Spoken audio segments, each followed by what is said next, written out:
हाथरस में अंतर्राष्ट्रीय साजिश के तहत दंगा कराया जा रहा है और जो एफिडेविट का पेपर देते हैं सुप्रीम कोर्ट के मुख्य न्यायाधीश की अदालत में जो शपथ पत्र दाखिल करते हैं उसमें वेबसाइट का जो कागज लगाते हैं वो लिखते हैं कि NYPD न्यूयॉर्क पुलिस डिपार्टमेंट आपका वीडियो बनाएगा, आप लोग सचेत रहें और सावधान रहें। अब हाथरस में न्यूयॉर्क पुलिस डिपार्टमेंट कहां आंदोलन का वीडियो बनाने आ गया? ये किस वेबसाइट की बात कर रहे हैं? जब अमेरिका में लॉकडाउन के दौरान अश्वेत लोगों का आंदोलन चल रहा है, उस वेबसाइट का जिक्र करते हुए कह रहे हैं हाथरस में दंगे की साजिश थी। इसका मतलब बलात्कारियों को बचाने के लिए आदित्यनाथ जी इतने घटिया स्तर तक जा सकते हैं और उनकी पार्टी इतनी घटिया स्तर तक जा सकती है कि वो दंगे की झूठी साजिश का आरोप लगा रहे हैं। 19 लोगों पे फर्जी सेडिशन के चार्ज लगा दिए, जिसमें मीडिया वालों को भी उन्होंने शामिल किया कि देशद्रोह का मुकदमा उन पे लिख दिया और सारा कुछ झूठ, सारा कुछ फर्जी। इसके बाद भी सिलसिला रुकता नहीं। आज उत्तर प्रदेश में दलितों के लिए न्याय नहीं है, आज उत्तर प्रदेश में पिछड़ों के लिए न्याय नहीं है, आज उत्तर प्रदेश में अल्पसंख्यकों के लिए न्याय नहीं है, ब्राह्मणों के लिए न्याय नहीं है। आज उत्तर प्रदेश की हालत ये हो गई है, जंगल राज भी कहना कम होगा, दरिंदों का राज यहां पे चल रहा है। चित्रकूट के अंदर एक दलित बेटी के साथ गैंगरेप हुआ, उसकी FIR दर्ज नहीं होती, वो आत्महत्या कर लेती है। प्रतापगढ़ के अंदर 6 महीने तक एक बच्ची को परेशान किया जाता है, तंग किया जाता है, उसको न्याय नहीं मिलता, आत्महत्या कर लेती है। गोरखपुर में आदित्यनाथ के गृह जनपद में एक लड़की को 4 लड़के पीट पीट के मारते हैं, जब पुलिस उसकी नहीं सुनती तो वो आत्महत्या कर लेती है। पटरौना में एक हाई स्कूल की बच्ची, उसको लगातार तंग किया जाता है, न्याय नहीं मिलता तो आत्महत्या कर लेती है। बाराबंकी का जो कांड है वो हाथरस से ज्यादा भयावह है। दरिंदगी की गई, हैवानियत किया गया, शरीर को छत विछत कर दिया गया और हत्या कर दी गई, वो भी एक दलित परिवार की। इसलिए मैं कहना चाहता हूं, आज उत्तर प्रदेश में आदित्यनाथ का राज बेटियों के लिए कब्रगाह बन गया है। कब्रगाह जहां पर बेटियां आत्महत्या करना पसंद कर रही हैं, मौत को गले लगाना पसंद कर रही हैं, लेकिन उनको न्याय की उम्मीद नहीं है। इस तरह का अपमान और जलालत उनको झेलना पड़ा। तो इसलिए आदित्यनाथ जी को अब वो लॉ एंड ऑर्डर नहीं संभाल पा रहे हैं, अब वो अपहरण के उद्योग को नहीं रोक पा रहे हैं, हत्याओं को नहीं रोक पा रहे हैं, बलात्कार की घटनाओं को नहीं रोक पा रहे हैं। बलिया में उनकी पार्टी का एक नेता सरेआम पाल समाज के एक युवक को उसके बेटे के सामने गोली मार दी जाती है, जयप्रकाश पाल को, और विधायक वहां का निर्लज्जता के साथ कहता है कि नहीं साहब वो तो हमारी पार्टी के ही हैं और दोनों पक्षों का ध्यान रखना चाहिए। CO मौजूद, SDM मौजूद, पुलिस के लोग मौजूद, और उसके सामने बीजेपी का नेता सीने पे गोली मार के हत्या कर दे रहा है लोगों की। और इसलिए मैं कहना चाहता हूं कि आदित्यनाथ जी से उत्तर प्रदेश संभल नहीं रहा है, उनको अब अपने पद से इस्तीफा दे देना चाहिए। उनको कोई नैतिक अधिकार नहीं है कि वो मुख्यमंत्री के तौर पर उत्तर प्रदेश में काम करें, नंबर 1। नंबर 2, पश्चिमी उत्तर प्रदेश का इलाका है, अभी किसानों के लिए काला कानून पार्लियामेंट में पास किया जिसका मैंने विरोध किया। उस काले कानून में क्या लिखा है? किसी भी व्यापारी को असीमित भंडारण की छूट होगी। इसका मतलब सस्ते पे अनाज किसान से खरीदा जाएगा और जब उसकी कमी बाजार में हो जाएगी, स्टोरेज करके रखा जाएगा तो महंगे में बेचा जाएगा।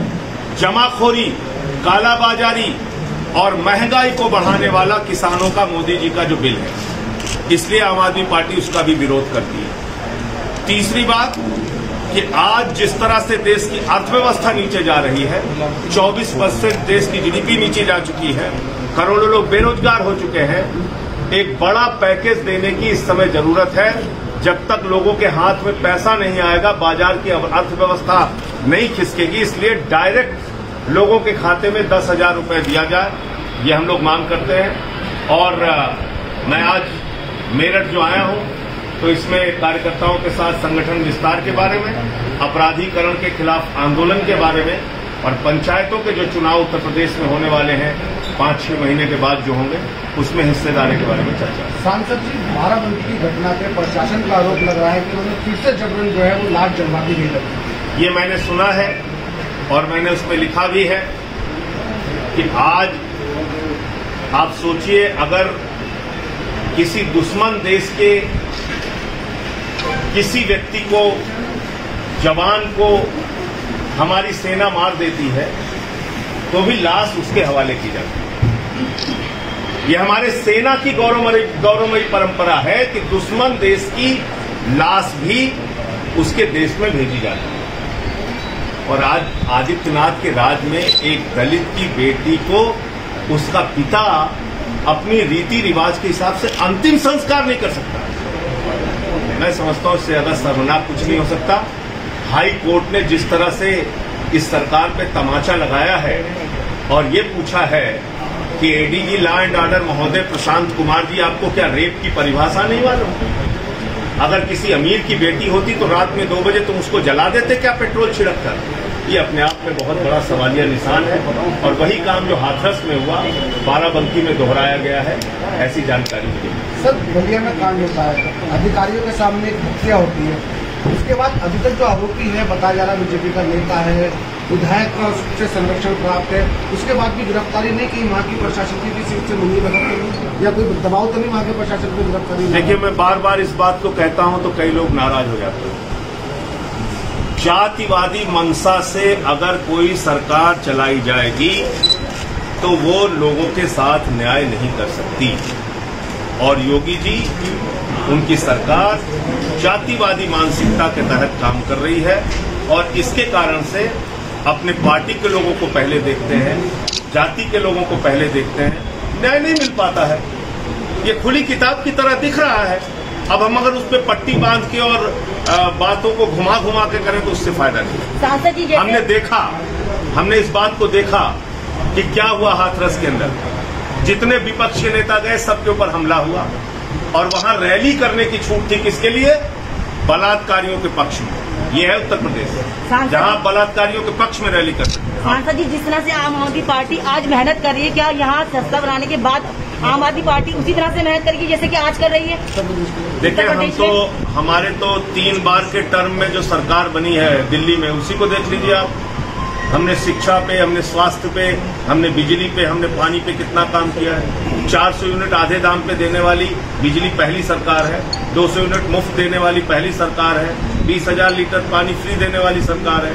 हमारी सरकार एजुकेशन के मामले में दुनिया में सबसे बेहतरीन काम करके हम। यूपी के लिए क्या एजेंडा, चुनावी एजेंडा सेट किया जा रहा है? देखिए, ऐसा है कि उत्तर प्रदेश आज अपराधों से जल रहा है। उत्तर प्रदेश आज भ्रष्टाचार से जल रहा है। उत्तर प्रदेश में कोरोना की महामारी के दौरान 800 का ऑक्सीमीटर 5,000 में खरीदा गया, 1600 का थर्मोमीटर 13,000 में खरीदा गया। आदित्यनाथ जी अपने आप को बहुत ईमानदार कहते हैं और हर दिन टीम 11 की मीटिंग करते थे।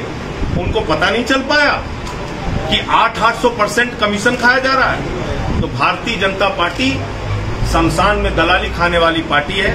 भारतीय जनता पार्टी की सरकार ने उत्तर प्रदेश में जब कोरोना से लोग मर रहे थे, लोग दलाली खा रहे थे, आपदा में अवसर तलाशने का काम इन्होंने किया। सांसद जी, सियासत जो है थमा रही है, धर्म की एंट्री हो चुकी है मदरसों को लेकर उत्तर प्रदेश में सियासत। क्या देखते हैं कि जहाँ चुनाव धर्म आ जाता है, जातिवाद आ जाता है, इससे हमें बचना पड़ेगा। और इसलिए जरूरी ये है कि हर व्यक्ति अपने अपने लिए नारा लगाए कि हमको जातिवाद स्वीकार नहीं है। जो ठाकुर है वो कहे ठाकुरवाद स्वीकार नहीं है, जो ब्राह्मण है वो कहे ब्राह्मणवाद स्वीकार नहीं है, जो यादव है वो कहे यादववाद स्वीकार नहीं है। तभी उत्तर प्रदेश बचेगा। अगर हर आदमी अपनी अपनी जाति का डमरू लेके पीटेगा तो उत्तर प्रदेश नहीं बचेगा। सर, क्राइम तो इससे पहले भी था, आज ही क्राइम के बारे में आप क्यों जिक्र कर रहे हैं? पहले भी, इससे पहले महिलाओं के साथ अत्याचार होता था जब ये सरकार नहीं थी, तो आज ही ये सवाल क्यों?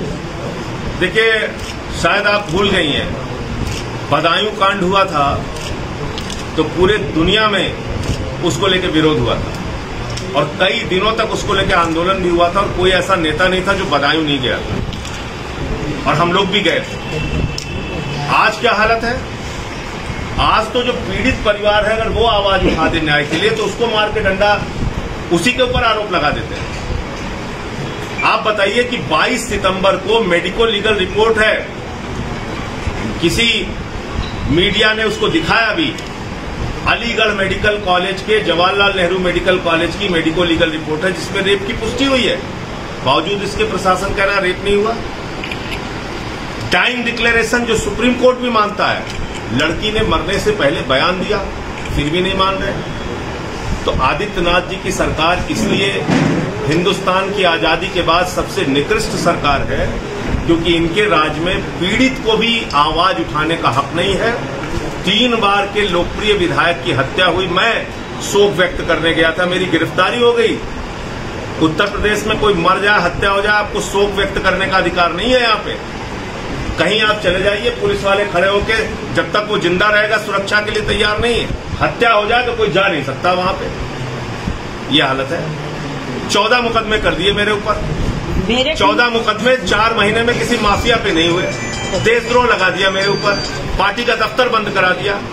ये सब कर रहे हो।